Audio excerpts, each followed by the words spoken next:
इन्होंने बोला 15 से 20 हजार की लागत आती है।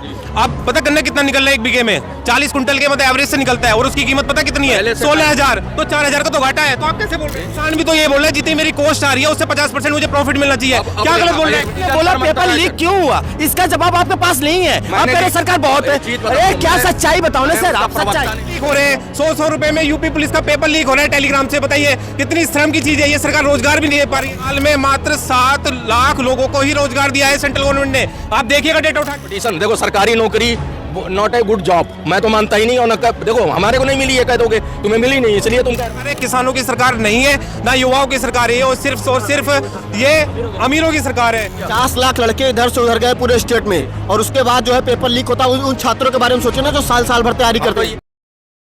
इस देश में जब आईपीएल होता है तो हर खिलाड़ी का एक बेस प्राइस फिक्स होता है।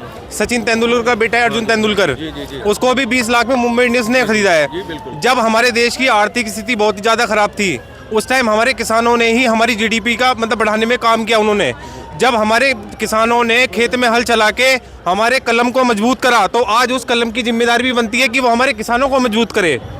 और काउंटर लोगे? हाँ लीजिए काउंटर। ऐसा है, ये कह रहे हैं एमएसपी आज किसान मांग रहा है, कल को कहेगा कपड़ा बनाने वाला वो भी चाहिए, कल को ये जो ड्राइवर हो कहिए हमारे लिए ग्राहक लाओ, हमारे लिए सवारियां लाओ, नहीं एमएसपी तय करो। एक बात बताओ, आप क्या चीज पोर्ट्रे कर रहे हो, क्या जहर फैला रहे हो? आप बताओ, सभी खड़े हो जाए, करदाता जो मेन है वो कह दे भैया हम तो सारा दे ही रहे, ले तो कुछ नहीं रहे, तो उसका कहाँ जाएगा? एमएसपी का मतलब एक मूल्य तय हो रहा है, ये कानून मांग रहे हैं। इनको देखो, आधे लोग कच्चे कहते हैं ना, मैं आधा गिलास भरा और आधा गिलास खाली वाली बात चल रही है। मैं भरा हुआ देख रहा हूँ, ये खाली देखे या दूसरा भी देखे, इनकी बात नहीं कर रहा। आप एक बात बताओ, एक चीज बताओ, एमएसपी पे कानून मांग रहे हैं कि मिनिमम प्राइस से नीचे खरीदा जाएगा तो उसको 7 साल की सजा हो। भाई क्यों?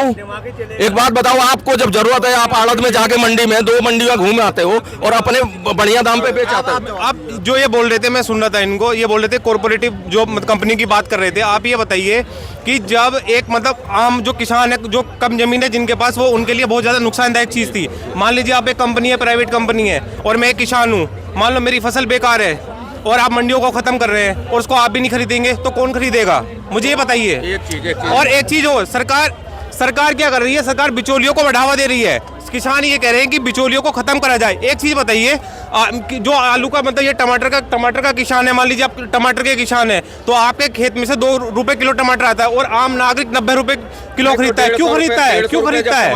क्यों खरीदता है? किसान ने 2 रुपए क्यों खरीदता है? सड़कों पे पड़ा रहता है। एक सेकंड, आप इस पे भी ले लो। देखो जब महंगा होता है ना तो महंगा ही बेच रहा है ना किसान, और जहां उचित दाम मिलता है वहां बेचता है। दूसरी चीज, मैं अपने जरूरत के हिसाब से बेचता हूं। कल मेरे को पैसे की जरूरत है ना तो मैं सरकार की वेट नहीं करूंगा, मैं उठा के बेच दूंगा अनाज को। रही बात ये यहाँ पे कि 2% लोगों पे सरप्लस जमीनें हैं और बाकी लोगों पे जमीनें उतनी है जितना वो कमा खा के कुछ बेच ले। समझ रहे हो? किसान की दयनीय स्थिति वहां खराब है। जो गरीब है, जिनको 6,000 7,000 रुपए सालाना दे रही है गवर्नमेंट, पहले तो कुछ नहीं मिलता था, अब दे रही है ना। अगर वो धीरे धीरे तय कर रही है, अगर जीडीपी पे अतिरिक्त बोझ पड़ रहा है, एक चीज बताओ, हमारे पास देखो बॉर्डर सुरक्षा में कितना पैसा खर्चा होता है, इन चीजों को मैनेज करने के बाद ही गवर्नमेंट देखेगी ना। अब मैं बता रहा हूँ, अब ये बताइए। मैं और बोलता हूँ, जैसे लोग बोलते हैं ना कि महंगाई तो हम झेल ही लेंगे, 100 रुपए में पेट्रोल भी खरीद लेंगे, तो किसान भी कह रहे हैं कि हमारी मतलब जो फसलें उनको भी आप खरीद लो ना, क्या दिक्कत है?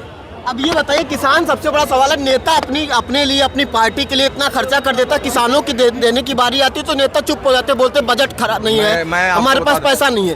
क्योंकि नेता पैसा खर्चा करते समय उसके पास कहाँ से बजट आता है? आप देखो भगवंत सिंह मान पंजाब से ही है ना किसान, सारे नेता। फिर जब स्टेट गवर्नमेंट बनी थी तो उन्होंने 22 फसलों पे वादा किया था, कॉन्ट्रैक्ट फार्मिंग वहाँ पे चलता है, काला कानून। इनको हटवाओ ना तुम। हरियाणा भी वही है, बराबर में आपके पड़ोस में ही है, 10 कदम पे। वहाँ के किसान का है। मैं इनसे पूछना चाहता हूँ, ये मतलब फार्मिंग पे डिबेट कर रहे हैं, आप ये बताइए 1 बीघा गन्ने बोने में कितनी लागत आती है? देखिए एक बात बताऊँ, आप C2 प्लस का फार्मूला मेरे से मैं आपसे पूछना चाह रहा हूँ, एक चीज बताओ, गन्ने बताइएगा ना। अगर 1 बीघा तुम लागत आती है, आप नहीं, आप बोल रहे हैं आप किसान नहीं है, तो आप किसानों के ऊपर कैसे बोल सकते हैं? आपको बताऊँ 15 से 20 हजार का खर्चा आता है 1 बीघे पे। 5 बार पानी लगता है। और बताइए कितनी बीघे बार पानी देना पड़ता है, और पानी की सख्त जरूरत है। और पंजाब में पानी नहीं रहा, जो 30% जमीन है बंजर हो चुकी है। इन्होंने बोला 15 से 20 हजार की लागत आती है। अब पता गन्ना कितना निकल रहा है एक बीघे में? 40 कुंटल के मतलब एवरेज से निकलता है, और उसकी कीमत पता कितनी है? 16,000। तो 4,000 का तो घाटा है। तो आप कैसे बोल रहे हैं? एक देखो, एक चाहिए। किसान भी तो ये बोल रहे हैं जितनी मेरी कॉस्ट आ रही है उससे 50% मुझे प्रॉफिट मिलना चाहिए। क्या गलत बोल रहे हैं? 1 मिनट आ गए ये बात पे, मेरे को यही बात करनी थी। अब वो किसान कह रहा है कि भैया मेरी मजदूरी, मेरा जितना फर्टिलाइजर का जितना खर्चा, डीपी, यूरिया, ये वो पोटास जितना भी है, सारा निकालने के बाद प्लस 50% दे दो। तो एक बात बताओ आप, प्लस 50% और प्लस पेंशन है, मांगे तो एक नहीं है, 13 मांगे है ना, उसमें पेंशन भी दे दो 10,000 रुपए। मांगे क्या है ना वो देखिए ना, 13 मांगे नहीं, एमएसपी पे जब गारंटी दे रही है गवर्नमेंट, कह रही है 5 फसलों पे जो फसलें कम हो रही है हमारे देश में, उस पे दे रही है, उस पे क्यों नहीं ले रहे? क्यों नहीं ले रहे? जब देश के पास अनाज नहीं था और अमेरिका से अनाज दिया गया, उसमें कीड़े मकोड़े सब मिले, लेकिन हमारे किसानों ने अनाज उगाने का काम करा। आज उन्हीं किसानों को सड़कों पे पीटा जा रहा है, उनके ऊपर गोलियां चलाई जा रही हैं। और जब हमारे देश की महिलाएं सड़कों पे बैठी थी, उनको सब बोल लेते ये मतलब राजनीतिक तत्व है, और 50 रुपए में मेडल बिक रहे हैं, ये सब बिक रहे हैं। मतलब महिलाओं को भी सम्मान नहीं है, युवाओं को भी सम्मान नहीं है। बीजेपी की गवर्नमेंट में पेपर भी लीक हो रहे हैं, 100 रुपए में यूपी पुलिस का पेपर लीक हो रहा है टेलीग्राम से। बताइए कितनी शर्म की चीज है ये। सरकार रोजगार भी नहीं दे पा रही है। सुनिए, मैं सब जवाब बोलने जा रहा हूँ, मेरे पास इतना टाइम नहीं है। सुनिए, 10 साल में मात्र 7 लाख लोगों को ही रोजगार दिया है सेंट्रल गवर्नमेंट ने।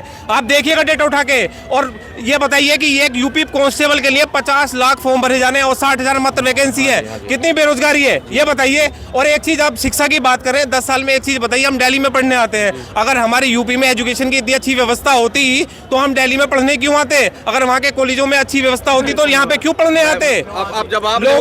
लोगों के दिमाग पे सिर्फ अंधभक्ति चढ़ी हुई है। लोगों को सिर्फ ये कि कांग्रेस की बुराई करनी है, बीजेपी की बुराई करनी है। मैं मानता हूं कि बीजेपी गवर्नमेंट ने काम भी अच्छे करे हैं, लेकिन बहुत काम उसने गलत करे हैं। ये जो सरकार है, किसानों की सरकार नहीं है, ना युवाओं की सरकार है, और सिर्फ ये अमीरों की सरकार है। और सिर्फ एक चीज बताइए, आप बोल लिया, आपने बोल लिया, कुछ तो भूल गया मैं। आपने क्या कहा? अब पहले एक यूपी से शुरू हो जाओ। ये यूपी का जो पेपर लीक हुआ, क्या कहा योगी जी ने कि भैया 6 महीने के अंदर फिर दोबारा रोल नंबर इशू होंगे, और जो लोग आते हैं बस का, एक मिनट, फिर पूरा लेंगे नहीं तो आपका सुन लिया, मेरा सुन लो। तो उसके लिए पूरा कन्वेंस वगैरह सारी, चलो वो छोड़ दो। अब अगला आपने एक और पूछा था, क्या पूछ रहे थे आप? यही कह रहा हूँ ना, तीनों रोजगार के बारे में। नहीं, युवाओं के रोजगार से पहले कॉलेजों के बारे में बात। कॉलेजों का कह रहे हैं कि मैं आता हूँ दिल्ली पढ़ने, इनकी पर्सनल चॉइस है। मेरी पर्सनल चॉइस अमेरिका जाने की है, तो उसमें सरकार की कोई लेना देना नहीं है। हमारी जो है अपनी ख्वाहिशें हैं। मेरे को यहाँ नहीं पढ़ना, जहाँ पढ़ना है, जहाँ से मेरे को टॉप करना है, वहाँ जाऊंगा मैं, वहाँ रह के करूँगा। मेरी कोई पर्सनल चॉइस नहीं है। मैं बताता हूँ, मेरे 90% नंबर आए 12th में, और मेरे वहाँ पे मेरी मतलब क्वालिफिकेशन एजुकेशन रिलेटेड कॉलेज। मैं यूपी से आता हूँ, अमरोहा से आता हूँ, अमरोहा से, हाँ, गोरखपुर से आते होंगे। अब ये बताइए कि प्राइवेट कॉलेज आपने देखा होगा, जो भी पढ़े होंगे। मैं आज तक मैंने 3 साल ग्रेजुएशन करी अपने प्राइवेट कॉलेज से, उधर से ही करी है। मैं 1 साल भी कॉलेज में नहीं गया, सिर्फ एग्जाम देने जाता हूँ। सारे काम बाहर से हो जाते हैं भी। ऐसा क्यों? अगर इतनी अच्छी व्यवस्था है तो ऐसा क्यों हो रहा है बताइए? आप देखिए, आपको कंपटीशन में नहीं जाना तो ये आपकी अपनी कमी है। आप अगर कंपटीशन, देखो सरकारी नौकरी नॉट ए गुड जॉब, मैं तो मानता ही नहीं। और देखो हमारे को नहीं मिली, ये कह दोगे तुम्हें मिली नहीं इसलिए तुम कह रहे हो। लेकिन ये बता दूं कि सभी गवर्नमेंट जॉब के लिए अगर कैपेबल होते तो सभी गवर्नमेंट जॉब करेंगे, तो बिजनेस और वो कौन करेगा? और भी बहुत सारे ऑप्शन है, उनको कौन लेके चलेगा? अब इन्होंने बोल दिया कि यूपी पुलिस का पेपर मतलब लीक हो गया, अब 6 महीने में सरकार बोल रही है करवाने के लिए। हमारे उधर ही बिजनौर डिस्ट्रिक्ट पड़ता है पास में, वहाँ पे 2 लोग बच्चे पेपर देने जा रहे थे, एक ही फैमिली से, उनका एक्सीडेंट हुआ और रोड एक्सीडेंट में उनकी मौत हो गई। बहुत लोगों के एक्सीडेंट भी हुए। अब क्या उनके मतलब बच्चे वापिस आ जाएंगे? बताइए आप क्या कह रहे हैं? द्वार से पेपर। एक चीज बताइए, एक गरीब इंसान का बच्चा है, वो लखनऊ पेपर देने जा रहा है, मान लीजिए 1000-1500 की कॉस्ट आ रही है उसकी, और फिर उसका पेपर लीक हो जाता है। भाई उसकी क्या जिम्मेदारी? सरकार की जिम्मेदारी होनी चाहिए ना। ये बचकाना सवालों का जवाब। मेरी बात सुनो, आपको देखो, आप लोग भी इसके गवाह हो। IIT, NIT, ठीक है, मेडिकल कॉलेज की संख्या, यूनिवर्सिटी की संख्या हर स्तर पे बढ़ी है, घटी तो नहीं है कि हाँ कुछ बंद हो गए और कुछ रेशो कम कर दिया गवर्नमेंट ने आके। ऐसा तो मैं एक सवाल आपसे पूछता हूँ, आप कह रहे हैं कि सरकार ने जो है 1 दिन पहले तक जो है उत्तर प्रदेश के उप मुख्यमंत्री केशव प्रसाद मौर्य बयान देते हैं कि कोई पेपर लीक नहीं हुआ, और जो छात्र इसकी अफवाह है उनके खिलाफ FIR की जाएगी। लेकिन अचानक ऐसा क्या हो जाता है कि जो है तुरंत अगले दिन पेपर वो कर देते हैं। छात्र लगातार विरोध करते हैं, तब सरकार जो दबाव में आती है। बाबा योगी, कहीं सरकार की गलती है कि नहीं, आप मानेंगे कि नहीं? योगी जी के उसमें है ये, और बड़ी बड़ी फास्ट कार्रवाई हुई है, 2 लोग धरे गए, सुन लो धरे गए ना। पेपर और तुरंत करना कानूनी कोई प्रावधान नहीं है। जो पेपर लीक कर रहे हैं ना लोग, जो लोग ये चाबी कुंजी होती है वो लीक कर रहे हैं, वो जो इंस्टीट्यूट है जिनमें ये मतलब क्या दिल्ली पुलिस का पेपर होता नहीं लीक हो जाता, यूपीएससी का नहीं लीक, यूपी का पेपर कैसे लीक? तो आपका कहने का मतलब गवर्नमेंट लीक करा रही है, यही कह रहे हो ना? जिम्मेदारी किसकी है? जिम्मेदारी तो निभा रही, उनने 6 महीने में ही उन्होंने घोषणा कर दी और ये भी कह दिया कि जो लोग अपना कन्वेंस से आते थे उनका सारा माफ। और क्या करेगी गवर्नमेंट? 6 महीने के अंदर इशू कर रही है, तो नहीं करे, नेक्स्ट ईयर डाल दिया। 50 लाख लड़के इधर से उधर गए पूरे स्टेट में, और उसके बाद जो है पेपर लीक होता है। उन छात्रों के बारे में सोचिए ना जो साल भर तैयारी करते हैं। ये गिरोह आज से नहीं है ना, ये जड़ें इतनी मजबूत हैं कि इसको खत्म करना एकदम से। शासन में भ्रष्टाचार नहीं तो कैसे हो जा रहा हो? चाहे बिहार का कोई भी स्टेट का उठा के देखो, भ्रष्टाचार है नहीं तो ये चीजें हो कैसे? ऐसा है, भ्रष्टाचार एकदम से तो साफ होना, जादू की छड़ी लेके तो घुमा नहीं, फिर भी बहुत कंट्रोल, इतना सब कंट्रोल है कि वैकेंसी करप्टेड यूपी था। आज के उसमें काफी हालात सही हो गए। मैं उनके फेवर में नहीं। कौन सा डाटा कहाँ से आपको पता चला कि सही हो गया? क्यों यूपी में आपको वो ताना साहब, वो उस तरह के भूमाफिया, कौन सा डाटा देख रहे? डाटा तो बताइए ना, कहाँ से आपको पता चला कि सब सही हो गया है? माहौल जाके वहाँ पे महसूस नहीं होता। मतलब यूपी में आप अगर जर्नी कर रहे हो, पहले और अब में फर्क नहीं है। आपको पता है कि 1.5 साल से लखनऊ में छित्तक इको गार्डन में बैठे हुए हैं? कौन? इको गार्डन में 1.5 साल से जो है छात्र अपनी शिक्षक भर्ती प्रक्रिया के लिए बैठे, आपको पता है? देखो, एक जगह निर्धारित गवर्नमेंट कर देती, वहाँ कोई ना कोई बैठा मिले। ये कह रहे थे, याद आया, ये कह रहे थे लड़कियां बैठी रही इतने टाइम तक यहाँ पे जंतर मंतर पे, उन्होंने अपना अवार्ड वापस किया, उसके साथ 25 लाख का इनाम भी मिलता है। आपको पता है?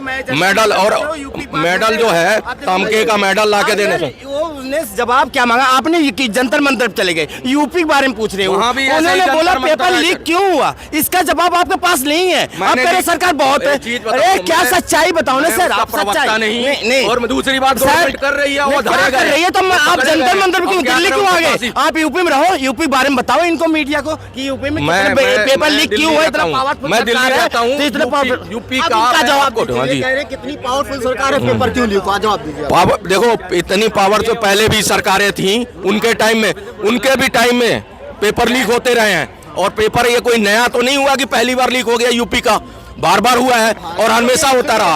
अब इस पे 5 साल बाद पेपर हो रहे हैं और वो भी लीक हो रहे हैं, बताइए क्या होगा? उसका जवाब कौन देगा?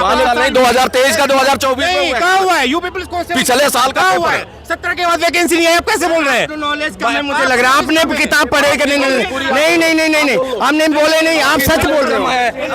आप इनको ज्ञान की कमी है, ये बोल रहे 2023 में हुआ यूपी पुलिस का पेपर। भटका रहे हो आप भटका रहे हो इस मुद्दे पे, आप पूरा अच्छी तरह भटका रहे हो। आप ये सच्चाई बोलनी नहीं हो, आप दिल्ली गुमराह कर रहे हैं, देश की जनता को गुमराह कर रहे हैं, इनको पता ही नहीं है। अभी बताइए क्या 2023 में आप कांस्टेबल का पेपर बता रहे हैं, कहाँ हुआ 2023 में? ये 2023 का ही पेपर कराया गया है। आप कहाँ हुआ, किधर हुआ? ये 5 साल बाद वैकेंसी आई है, वो भी लीक। ऐसा क्यों? 6 महीने बाद फिर पेपर है, तो वो क्या नहीं है भैया? जब वो कर रही है गवर्नमेंट इतनी तेज, नहीं 5 साल बाद क्यों है वैकेंसी? मतलब 7 साल बाद करती तो मैं कहता, जब वो जनी फास्ट ट्रैक पे कर रही है। ये बताइए लास्ट बार, छोड़ो, आप अगला क्वेश्चन लो यार उस पे।